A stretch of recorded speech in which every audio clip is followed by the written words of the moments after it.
அன்னைக்கு முந்தி முதலாக அஸ்தினாபுரிக்கு நான் எப்ப போனேன்? எப்ப? பாண்டு மகாராஜன் செத்த காரியத்துக்கு போனோம். சரிதான். நெல்ல இடத்துக்கு போக மாட்டீங்க, கருமேதிக்கு தான் போவீங்க. ஒரு நல்லது நடக்கணும்னா நல்ல நேரம் பார்க்கணும். ஆமா. கெட்ட செயல் நடக்கணும்.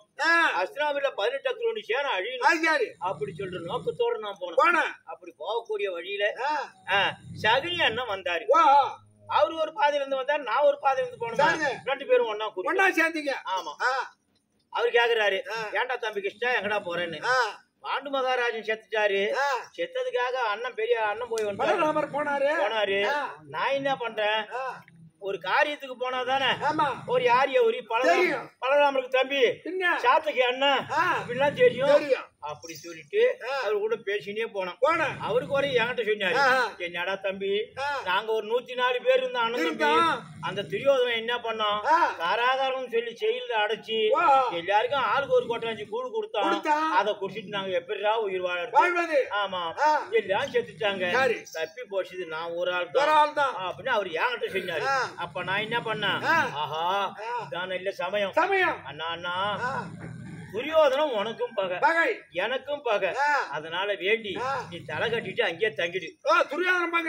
தங்கிடு.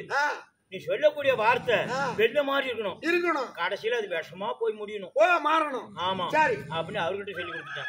நான் என்ன பண்றேன், இங்க இருந்து போய் பாண்டவாள் கட்சியில சேர்த்துட்டு ஆஹா யார் யார் எனக்கு எதிரியோ அவனை முதல் கல்வி அனுப்பிடுறான் அப்படின்னு சொல்லிட்டு வந்துட்டேன். அப்படி இருக்க சமயத்துல முத என்ன பண்ணா, வாரதுன்னு மறு ஆரம்பிச்சோம். அரவான பலி கொடுத்தோம் முதல். ஆமா, காளிகா தேவிக்கு. ஒரு ஆளை தீர்த்து கட்டணும்னா அடுத்தபடியாக 13ஆம் நாள் சண்டையில அபிமன்யா எனக்கு சொந்த மருமவன், அவனை தீர்த்து கட்டணும். அவன் தாலியார்த்தாலும் நம்ம கதை நடக்கணும். நான் கட்டின்னு வந்த கங்கானா அதனால 18ஆம் நாள் சண்டையில துரியோதனன் எங்க அண்ணனுக்கு மருமவனா இருந்தா இல்ல எனக்கு மருமவனா இருந்தா அவனை தீர்த்து கட்டணும். சில நாட்கள் நாங்க வீட்டுல இருக்கிறோம், எல்லாம் சந்தோஷமாக இருக்கிறோம். இப்ப உனக்கு எத்தனை மனைவியாக? ஒண்ணுதான். எனக்கு இன்னைக்கு 2 மனைவி. ஆமா. யாராரு? சத்யபாமா ருக்மணி. ருக்மணி அவர்களை அழைக்கணும். அழைச்சு இந்த வடமதுரையில சதியும் பதியமாக இருந்து யாரு வராங்க என்ன சமாச்சாரம் அப்படின்னு கவனிக்கணும். சீக்கிரமாக சேர்த்து சத்யபாமாவும் ருக்மணியும் முதல் ருக்மணியை கொண்டு வா, அப்புறம் சத்யபாமா இருக்கக்கூடிய ருக்மணி அழைக்க ருக்மணி தர்பா.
Thank you.